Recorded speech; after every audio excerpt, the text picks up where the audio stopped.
Assalamu alaikum students, how are you all? Hope you all are fine at your home. I am your Urdu teacher and this is your Urdu book. Okay students, now open your books. Okay, 127 page number 127 open करें. यहाँ पर आपके पास क्या है? लोक कहानी. अब लोक कहानी क्या होती है स्टूडेंट्स? मैं आपको बताती हूँ. दुनिया के तकरीबन हर इलाके में कुछ कहानियाँ सीना बसीना चली आती हैं. मतलब ये कि ये कहानियाँ कहीं तहरीर नहीं हैं बल्कि लोग एक दूसरे को सुनाते रहे हैं. अब लोग इन कहानियों को लिखने लगे हैं ताकि आइंदा आने वाली नस्लें भी इन कहानियों से लुत्फ़ उठा सकें. दूसरे मुल्कों की तरह पाकिस्तान के हर सूबे और इलाके की मुख्तलिफ़ कहानियाँ मशहूर हैं. उनकी सच्चाई और हकीकत का तो कोई सबूत नहीं, लेकिन दास्तानें सुनने वालों को कुछ सबक देती हैं और कहानियाँ सुनने सुनाने का शौक़ पूरा करवाती हैं. ठीक है, यानी लोक कहानियाँ उन्हें उन कहानियों को कहते हैं कि जिनकी हकीकत का तो पता नहीं होता लेकिन वो शुरू से चली आ रही होती हैं. ठीक है, ओके. हमारे पास एक कहानी है बोलने वाली मछली. ठीक है, कहानी पढ़ते हैं. बहुत साल पहले की बात है. दरियाए सिंध के किनारे पर आबाद एक गांव में सच्चल नामी एक आदमी रहता था. सच्चल बहुत गरीब था. वो साई डिनो नाम के मछिएरे के लिए मछलियाँ पकड़ता था. एक दिन सच्चल ने एक बहुत खूबसूरत मछली पकड़ी. मछली सच्चल से कहने लगी, देखो भाई, मेरा दम घुट रहा है और शायद मैं मरने वाली हूँ. तुम मुझ पर तरस खाओ और मुझे वापस पानी में फेंक दो. सच्चल को बहुत रहम आया और इसने मछली को वापस पानी में फेंक दिया. साईं दिनों ने जब ये देखा तो बहुत नाराज़ हुआ और इसने सच्चल को नौकरी से निकाल दिया. बेचारा सच्चल अफसरदगी से अपने घर की तरफ चल पड़ा. रास्ते में उसे एक आदमी नज़र आया. इसके पास एक बहुत खूबसूरत गाय थी. उस आदमी ने सच्चल से कहा, परेशान ना हो, तुम ये गाय ले लो. सच्चल के पूछने पर इस आदमी ने कहा, तुम 3 साल के लिए ये गाय रख लो. मैं 3 साल बाद आऊँगा और तुमसे 3 सवाल पूछूँगा.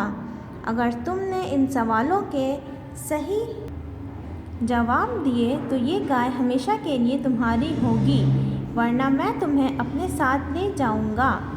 सच्चल ने वो गाय रख ली और खुशी खुशी अपने घर चला गया. 3 साल पूरे हुए और वो आदमी सच्चल के घर आ गया. उसने सच्चल से कहा कि अब वो उसके सवालों के जवाब दे. सच्चल बहुत परेशान था कि अगर वो जवाब ना दे सका तो वो आदमी उसको अपने साथ ले जाएगा. उस दिन सच्चल के घर एक अजनबी मेहमान भी आया हुआ था. मेहमान ने जब सच्चल को परेशान देखा तो कहा, घबराओ नहीं, मैं सवालों के जवाब दूंगा. और इसने सवाल पूछने के लिए कहा. आदमी ने पहला सवाल पूछा, बताओ वो क्या चीज़ है जो सिर्फ बढ़ती है कभी कम नहीं होती. नौजवान ने जवाब दिया, वो चीज़ उम्र है जो हमेशा बढ़ती है कभी कम नहीं होती. उसने दूसरा सवाल पूछा, ये बताओ वो क्या चीज़ है जो हाथी से ज़्यादा बड़ी लेकिन रुई से ज़्यादा नरम, रुई से ज़्यादा हल्की है. वो चीज़ हवा है जो हाथी से बड़ी मगर रुई से ज़्यादा हल्की है. तीसरा सवाल ये है कि वो कौन है जो गूंगा, बहरा और अंधा है लेकिन फिर भी सच बताता है. मेहमान नौजवान ने निहायत इत्मीनान से जवाब दिया, वो चीज़ है आईना, जो गूंगा है, बहरा है, अंधा है लेकिन फिर भी सबको सच बताता है. सारे सवालों के सही जवाब सुनकर वो आदमी ग़ैज़ो ग़ज़ब से पागल हो गया, लेकिन वो कुछ ना कर सका और वापस चला गया. सच्चल को हमेशा के लिए गाय भी मिल गई और उस आदमी का खौफ भी ख़त्म हो गया. सच्चल बहुत खुश था. उसने अजनबी का बहुत शुक्रिया अदा किया. मेहमान ने कहा कि इन्हें शुक्रिया अदा करने की कोई ज़रूरत नहीं.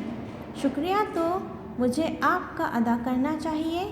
रहमदिली और नेकी कभी भी रायगा नहीं जाती, चाहे आप इसे पानी में ही क्यों ना फेंक दें।